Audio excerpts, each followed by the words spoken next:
Well, my name is Faust Ruggiero. I am a psychologist and author. I'm I have the Fix Your Empowerment series, and so we're on the book four is being published. Book five is getting ready to start. So I'm busy. Uh-huh. Tell me a little bit about Fix Yourself. I love the title. I love this, empowering people to be responsible for their mental health journey. I talk about that a lot. And so tell us a little bit about Fix Yourself. What does that mean to you?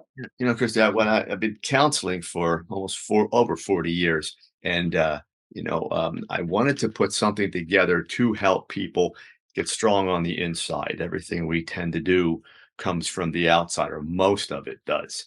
And so I wanted to help people fix that part of them. Not that people are broken, but the way we live life, I think, is broken. So I wanted them to understand that. And I put together lots of little processes, typical things, honesty and intellect over emotions, things like that, to help them understand how to get stronger on the inside. The goal being that regardless of whatever comes up in someone's life, Mm. they're strong enough on the inside to deal with it, not be afraid, not run away or divert attention or do all the things that we do. Let's be able to deal with whatever life brings to us. Yeah. So dig a little deeper there when you said on the one word you gave was honesty. Tell us how honesty plays a part in our internal strength. Honesty is the first thing we have to do. I keep telling people that. I call it brutal honesty. We all have our version of honesty. Which is usually means we're honest until it gets a little uncomfortable, then we stop. And I always liken it to kind of peeling the layers off the onions. We get to the first few, it's not so bad. You start getting deeper, and it begins to burn your eyes, and you start getting uncomfortable. So the answer to the question of how do I know when I'm honest is it begins to get uncomfortable, because that's when we go inside and get those things that aren't working so well for us. And that's what I want people to do. When they come in, even in my counseling with people, I say, where are you right now? Let's talk about that. And then Mhm. I get the sugar coated version, and then we go deeper and we get the real version. Right, That's our right. start. That's the starting block, if you will. That's where we start to make changes. But we've got to be able to get honest and say, this is what is happening. It's not always that person. Some of it's me. And I got to go get those parts of me, the old pains, the things I'm doing wrong, things that I'm not so sure of that I'm doing wrong, and things that I am doing wrong and I know I'm doing them wrong. Right. So you're talking about being honest with ourselves, Absolutely. our personal intentions, our Hmm. choices, our behaviors that are contributing. Absolutely. You really can't be honest with anyone else until you do it here. You start with yourself. If you're Yeah. lying to yourself, the presentation to anyone else, of course, is not going to be honest. I really see it a shift, and you said you've been practicing for 40 years. So I know you've seen this shift too of almost a victim mentality of patients, like it's, everybody else's fault or my environment's fault or the government's fault or, my mother's fault. And not as much of that, kind of personal responsibility. I see that a lot, and that's not just in counseling. I see it. I do a lot of consulting with corporations, and I see their employees coming in that way. It's always the other person, and someone else has to fix something.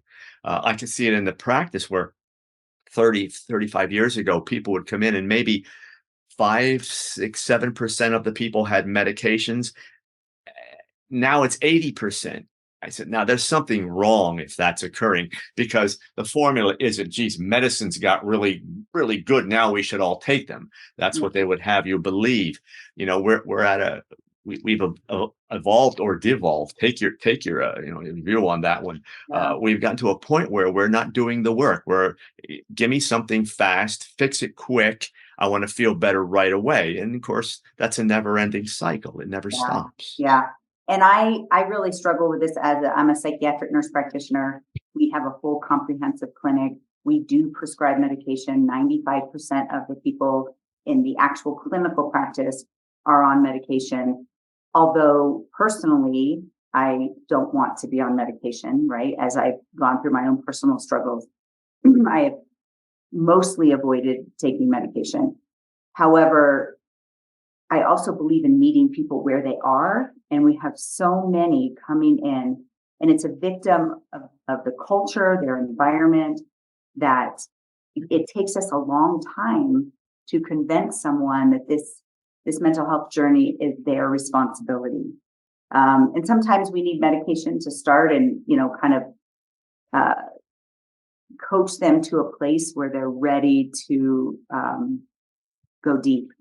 But I'm not sure. It's getting more and more difficult to get people to do the hard work. I think what's happened, the other side of this, and it's the thing we don't hear much of, is that not only has the clientele changed, so have we. Mhm, And we are, I think, more tolerant. Those of us that are doing the counseling, we're more tolerant of this kind of thing, and we coddle people a little more than we used to. We're mhm. afraid they're going to check out and go somewhere else, or not go anywhere at all. And when we talk about that brutal honesty, Yep. I'm very much like that with them. I'm very nurturing person. I'll hug them if they need a hug. But in the meantime, I say, look, this is where this is. I have to be dynamic enough to say, you've got to stop doing these things. Yeah. Do you want me to wait 2 years to 3 years until you're ready to do some things? Let's just try this my way for a while, and you see what you can do. I like to give them as much information as I can, but whether it's in the books I write or the way I counsel, at the end of the session, I'm saying, you're leaving, do this week.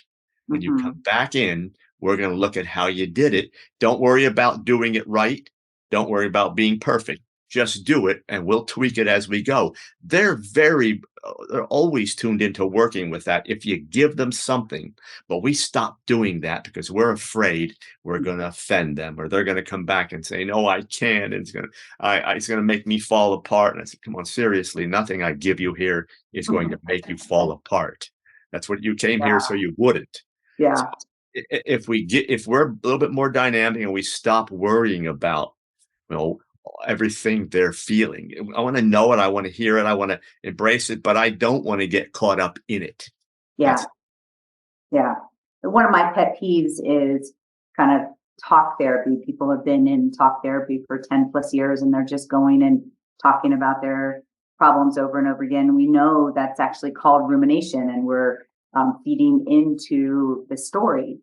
So, being honest with our own personal responsibility to mental health is one of your first steps. What are some other things that you talk about in your Fix Yourself series? I like it to be very holistic. When I talk about anything I do, I talk about basically four attributes that we have to be involved with. That's human being as a physical, intellectual, emotional, and spiritual entity. And we have to hit all of those. Yeah. And that's the other part that doesn't happen a lot in counseling. We tend to think about this or the emotions. And of course, as we know, if you really understand the way the human body works, emotions and intellect are all lodged in the brain. There is no my heart broke. It just happens to be that neurologically the pathways go through all the body, so you feel it everywhere. You think your heart broke. So I want them to understand that we have to get all these things in order. They come in and they have anxiety and they're giving me all the anxious points in their life, and I said, let's just back up and let me see how you live physically. You have a schedule that you kind of follow. Do you get up in the morning the same time? Do you go to bed the same time? What are you putting in your body? Are you exercising? Are you getting into some of those things that don't work so well? You have anxiety. Are you drinking lots of coffee and taking energy drinks and lots of sugar? I mean, if you're doing that and you want to calm your body down, we're not going to do that until you start making some changes. So, Mhm. I hit it from all different angles, and not one at a time, we'll go into the problems and what you're ruminating about and all the things, but we're going to get all these things, because if we don't, the one I miss is the one that's going to bring you back or going to cause you more problems. Yeah, yeah. And I love how you say the four parts. And I think in the shift in the culture of not wanting to proselytize in a professional setting, we have taken your spiritual health out of your mental health. and we are, spiritual, mental, emotional, physical beings. And we've always known that in psychology. That is not new to psychology. What is new is clinically trying to practice without addressing the spiritual component. How do you address that in your professional setting? What happens, I have a chapter in the first book I wrote, about faith and uh, bringing yourself to the point that you can embrace those higher order ways of thinking. And what I tell people is, don't get yourself to go right to the abstract, right to God and all. Start working with everyday concrete forms of faith. I have faith in maybe my spouse. I have faith in the heat's going to go on today. Process all these things and realize that you already have faith working. Mm, You haven't made the leap to something which that is a little bit more abstract, and get right. away from the concept of God lives in the clouds. Mm, Every time we talk about God, we go up.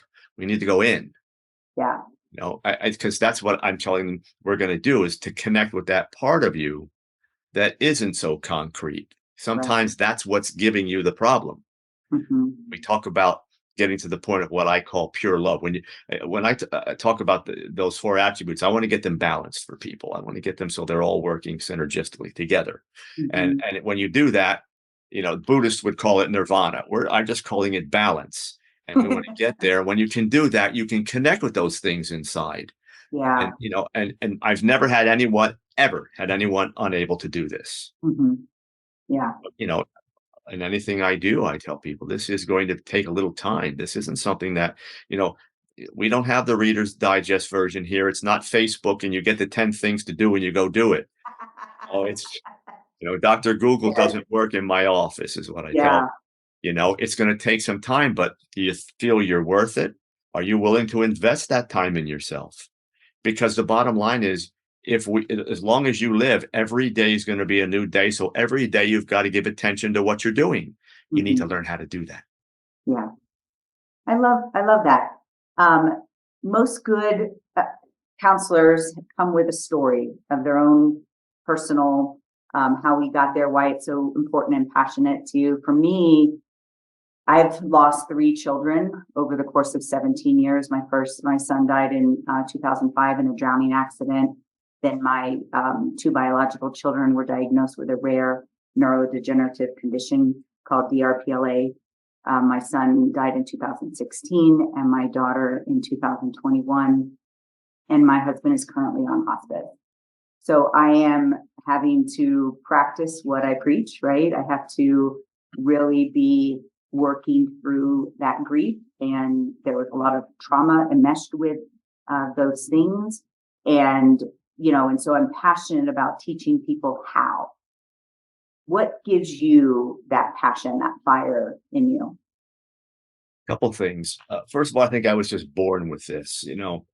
I was that little kid that just was mesmerized by people's stories and what people were saying, and whether it was good or bad. I was always just locked into listening. I still love to listen to people. And then, we go through our own traumas in our lives. And as I said to my people, would you want to come to a therapist, to a psychologist, whatever, who never had any problems at all in their lives? How would they connect with you? Right. So going, that those old traumas give us those reference points that when people are talking, we can say, yeah, I got that. I understand what you're saying. So Mhm. in our family, we had a good, close family, four kids.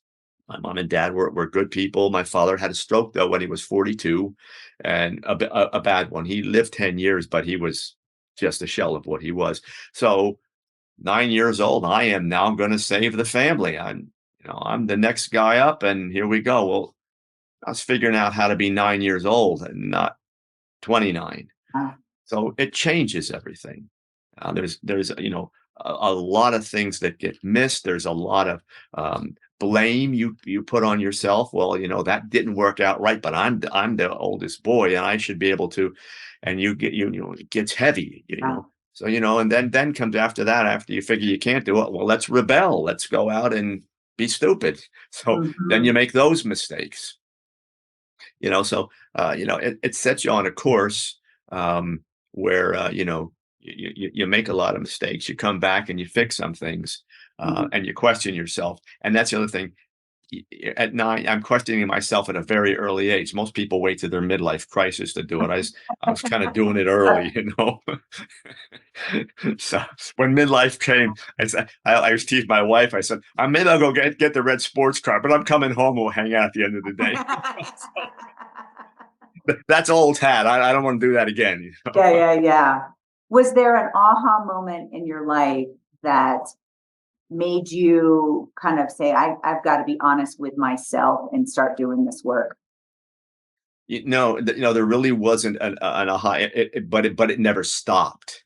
Okay. Um, the way my brain is set up, I was never satisfied with that much honesty. Well, let's go get more. Well, there's got to be more. And the thing about honesty is once you get there, you can feel it. Mhm. Yeah, I kind of skipped on that one. Yeah, let me go back. Right away? It affects the balance. Mhm. You feel it right away. So I've been my own never-ending project. Here I am. I'm late 60s, and I'm still doing the counseling, and I'm doing the books, and I'm doing the interviews, and I'm all over the place. But I always take time and do what I have to do for me just to get back into my head and my heart and connect everything again. Because when you look at it, all this stuff that I'm doing now is wonderful and it's taking off and I'm all over the place. But if it's going to affect my mind and my soul, I'm getting out. I'm Yeah. smart enough to understand that. So it keeps things in perspective. Yeah. Tell us some practical things that you do to get that balance that you're talking about. The first thing, it's interesting. I did an interview recently about a person was talking about the balance between work and play. And they said, well, how do you do that? And I said, I don't. And kind of took her back. I said, if you get to the point that you're working so hard and now you have to get home and get your mind in a different place, then I think you're working wrong. I think it should all be something you're really going to embrace and plug into. So that's the first thing in my mind. I don't, I have a schedule for the day. I know what it's going to be, and I plug in and put every bit of positive energy I can into it.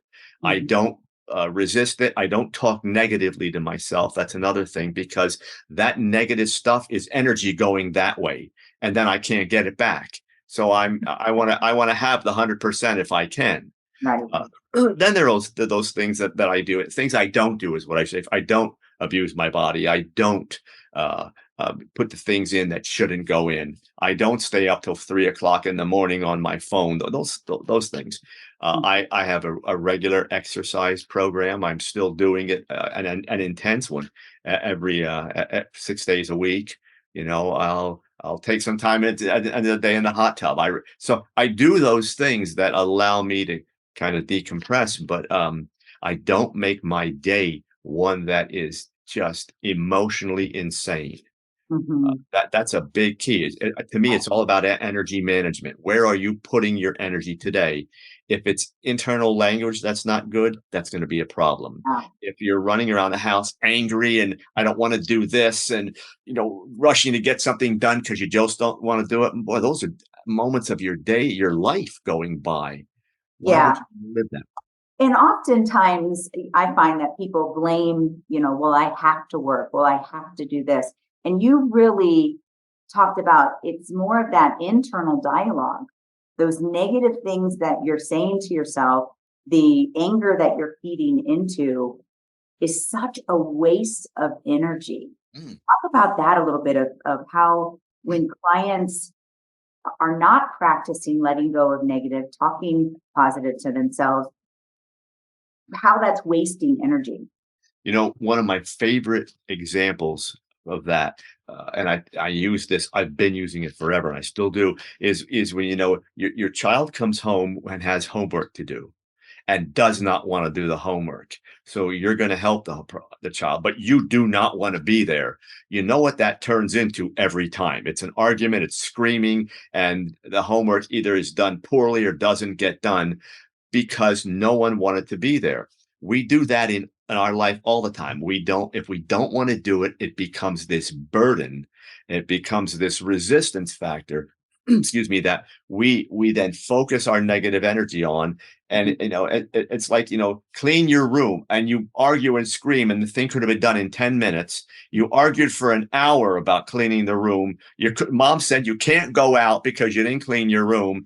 And I would say to my kids, is this energy investment really what you want to do? You're not going to go out. You're not going to win either because you're going to clean the room. Why get this way? And adults do this all the time. We go, the energy goes into either into something we don't want, it shouldn't do because we don't prioritize well, or we're angry and we're negative about it.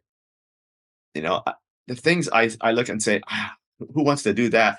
Let's go do it because it's going to get done in 15 minutes and then I'm free of it. Yeah. But also, while I'm doing it, I don't want to be angry. Oh, I want to get this done. I want to enjoy the process because, again, those are moments of my life going by. I want to Mhm. enjoy my life. Yeah. Well, and And I'll give you a personal example. I'm originally from Miami, Florida, and I moved to Colorado to try to save my children with cannabis to stop their seizures. It was not effective. They both have passed away, and sometimes I find myself kind of, and I don't even want to say it out loud. I struggle with enjoying living in Colorado, right? And sometimes I find myself saying, "Oh, I'm stuck here because I have a business," or, "My husband's on hospice. I'm stuck here." And that's negative talk. Like, I have to stop myself and go, "No, you know what? I'm choosing to be here because the professional opportunity is greater here. And this is actually a beautiful state. If you have to live somewhere where it snows, it's a beautiful place to live." So I have to reframe those things because a lot of times it is our personal choice. Maybe you're in a job that is not your best job. It's not what you want to be doing right now, but you're choosing to be in that job in order to get to your next step, right?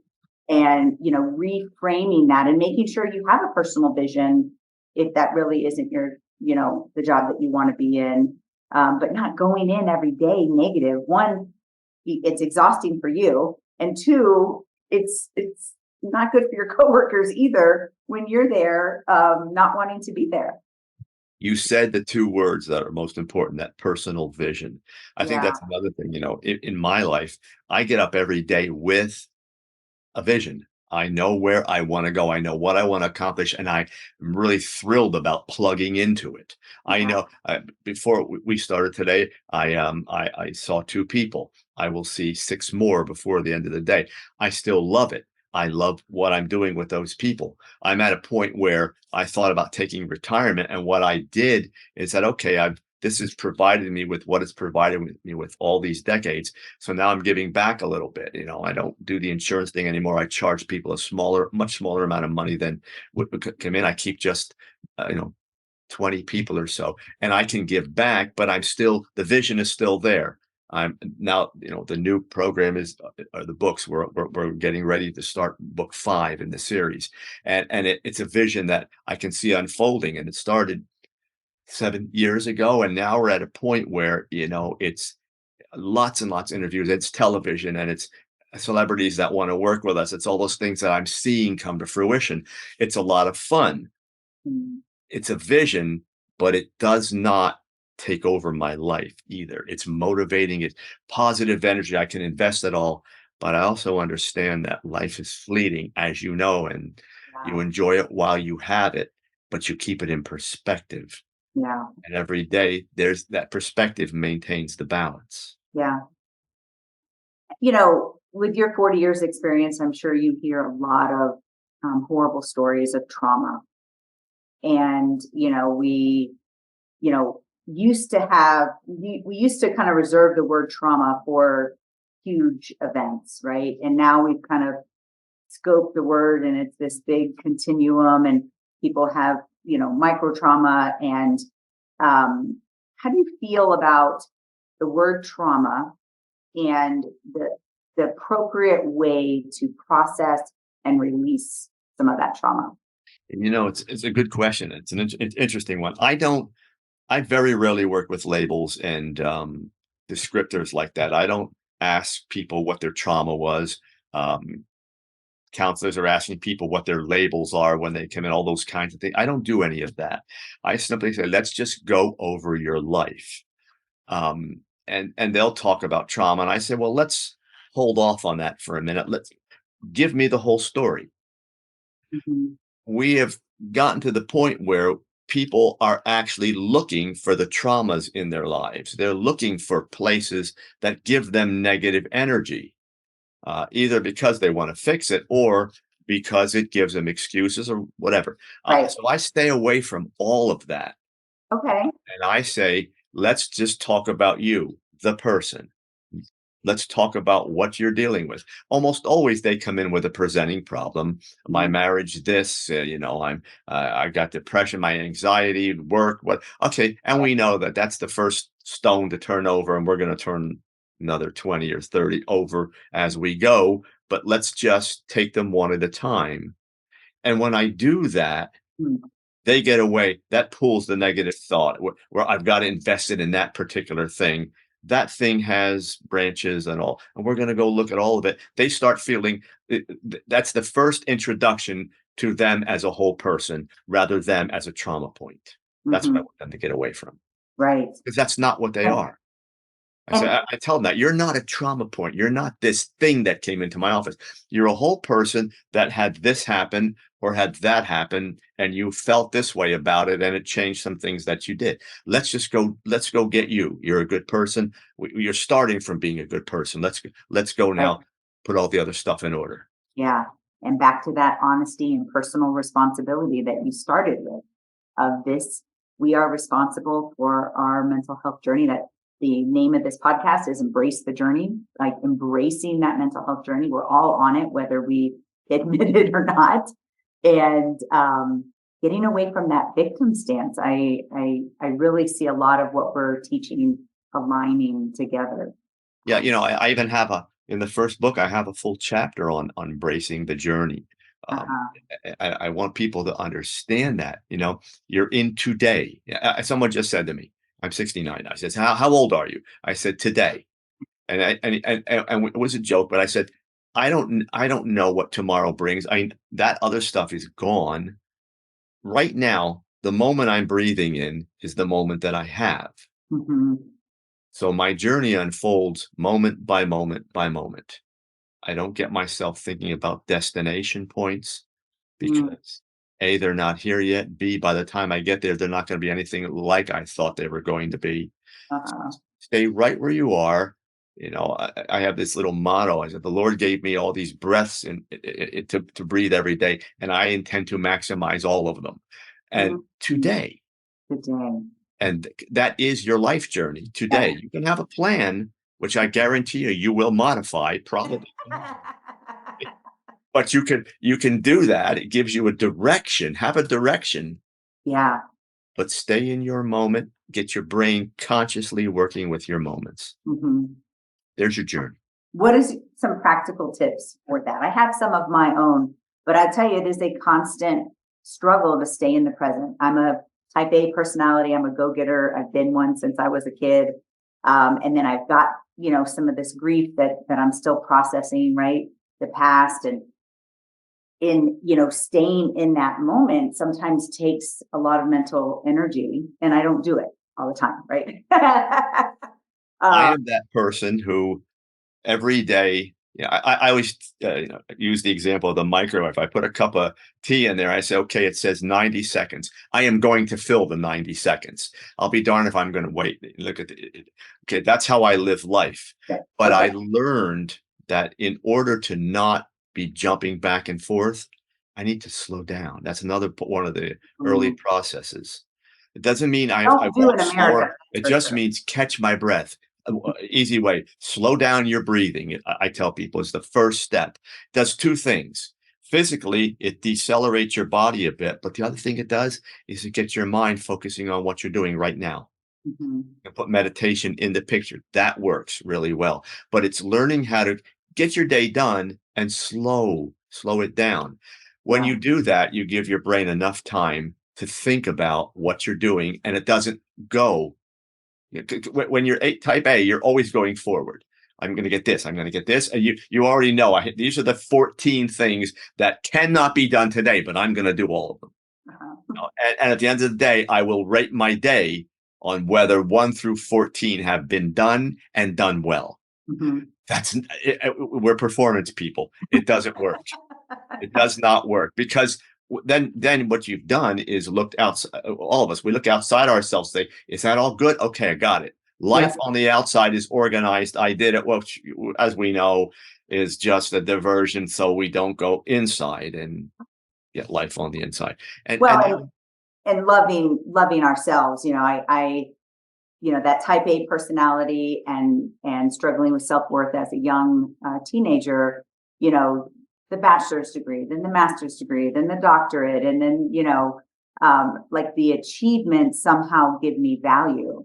And in my midlife crisis, after losing my children, really stripping away those things, they really don't mean anything, except they might give me some authority in my purpose of helping people.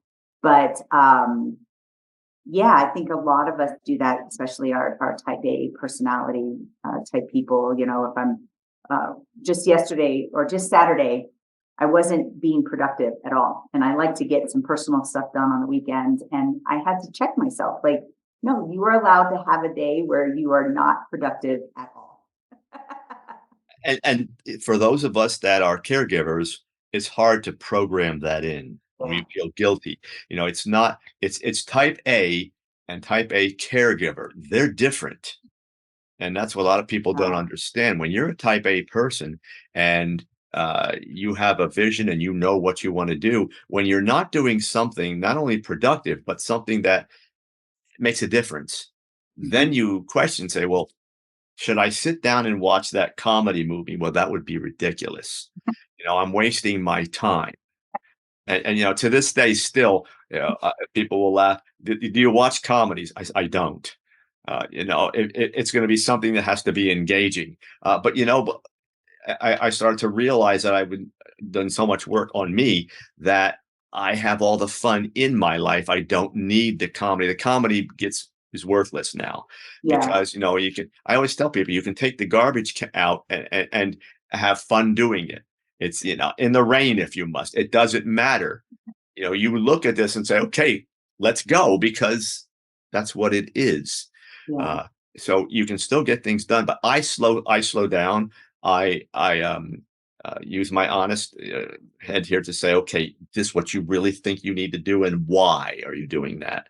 Yeah. The other thing I do, the big thing I teach, which is to get our intellects over our emotions. Doesn't mean we can't emote, but get the intellect there first. Mhm. Because when you put a combination of I'm not being real honest with myself, I'm going really fast, and my emotions are running the discourse, we have problems. That's why most people run their lives. That's why we're in business.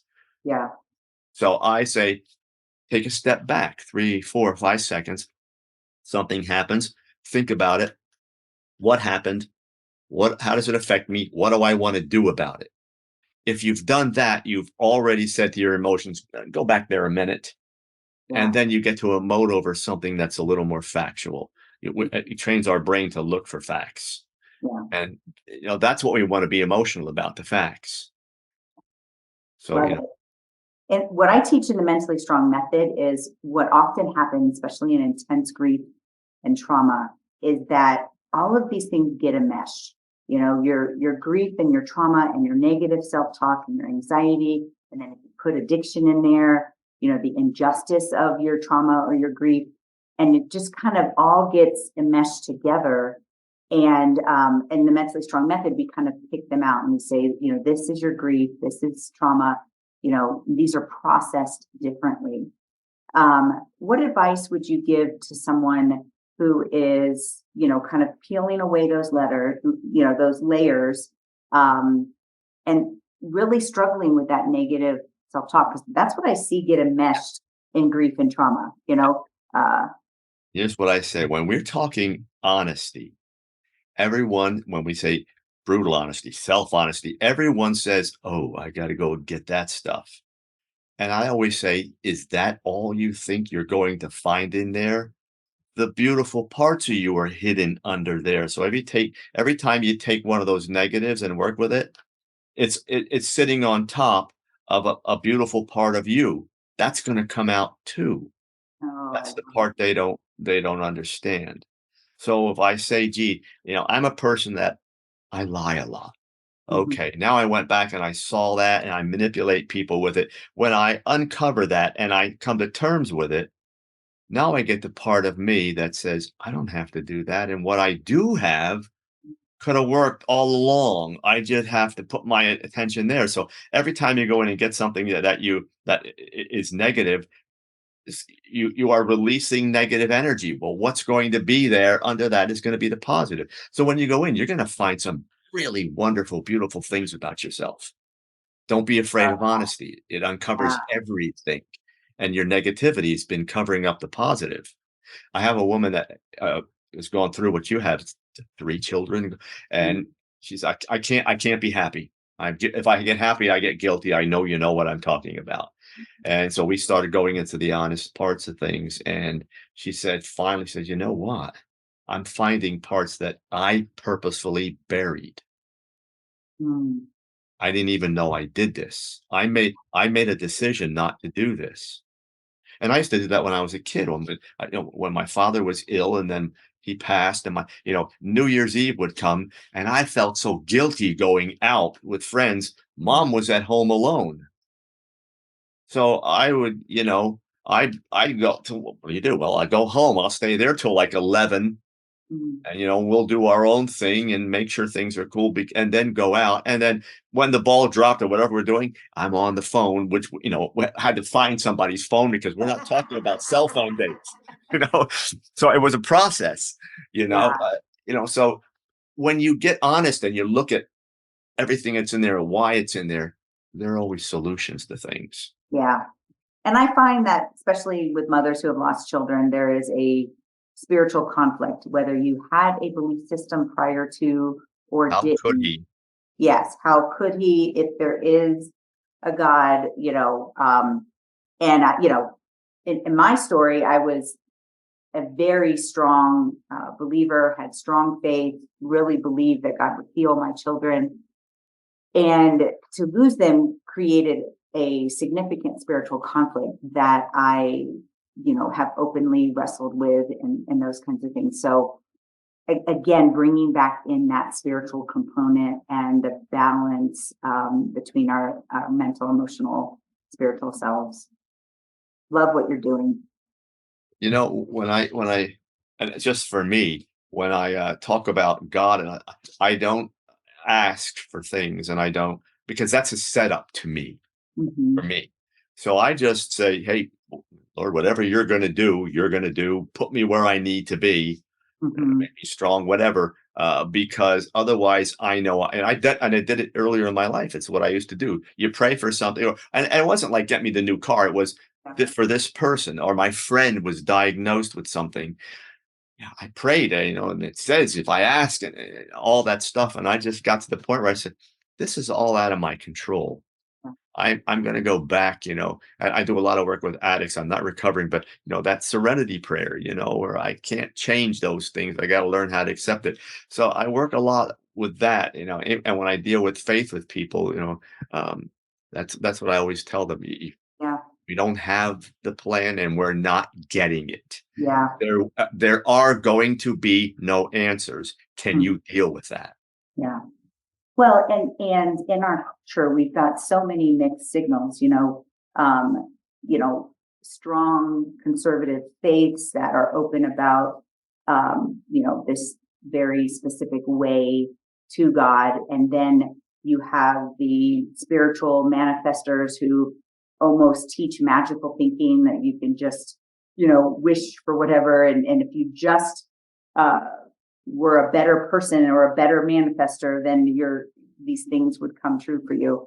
And when horrible things happen to people, that all of that just looks like BS. Well, you know what? As I tell people, when the real traumas like yours hit, Mm, you implode. The bomb goes off inside, and we become fragmented. And now we're trying to use that part of our lives to make sense of it that we're not going to. Right. We're going to have to heal through all the fragmentation and get through then we're going to go back and make sense of things. And Yeah. that's and when you go through it multiple times, as that's a whole different story. And Yeah. you see it coming, you know. Mm. It's hard, I've worked with people like that, people who were with me and lost one, and then while we're counseling, two, and then three, and and Mm. you know, it, it's repeated shots just as you're getting back up. Right. Uh, you, you Yeah, know, like in a boxing ring when you're losing the fight and you just keep getting knocked down and yeah, and you're trying to get up, you're trying to do the things to heal. yeah, But I I think was, our messages are similar. Like, don't give up, take on that, personal responsibility, that honesty, and keep working through. There is purpose for your life. And we are not going to truly understand the bigger picture. But I am grateful for the time that I had with my children. And that's a really hard thing to say for a mother who's lost her children. sure it is. Um, so just if, I know a lot of people follow me that, are grieving. And I always just don't give up on the process. You've got to feel that pain. I love how you said that kind of you're fragmented and I have to put those things together. You talked about, overturning these stones one at a time. Um, and, what I always teach is like, stop the enmeshment, right? Yes, this is horribly painful what has happened to you, but that doesn't, you have control over how you talk to yourself, right? You didn't have control over what happened to you, but you do have control over how you talk to yourself today. So I love your message. I love the empowering people. I'm so glad that we got the chance to talk today. What are some final words that you'd like to leave with the audience? On that whole empowerment line of thinking, what I want people to understand is that when they come to me or you or anyone else, we're not giving them the power. It's already in there. Yes, That's what the message people have to hear. I already have all these things, all these so-called powerful people have. They just cleaned the junk off. They just organized it, put it together, and they know how to access the power when they need it. Everyone has that. You hmm, just have to be able to take the time to go get it. And yeah, when you do, life still comes at you. It does not guarantee happiness. It right, just says whatever comes up, you're able to deal with. yeah. And we will continue to do that and You will. and teach other people how to do that. Thank you so much. We'll have a link to your book and your website down in the description. Again, thank you. This has been a wonderful time together. My pleasure. Thank you.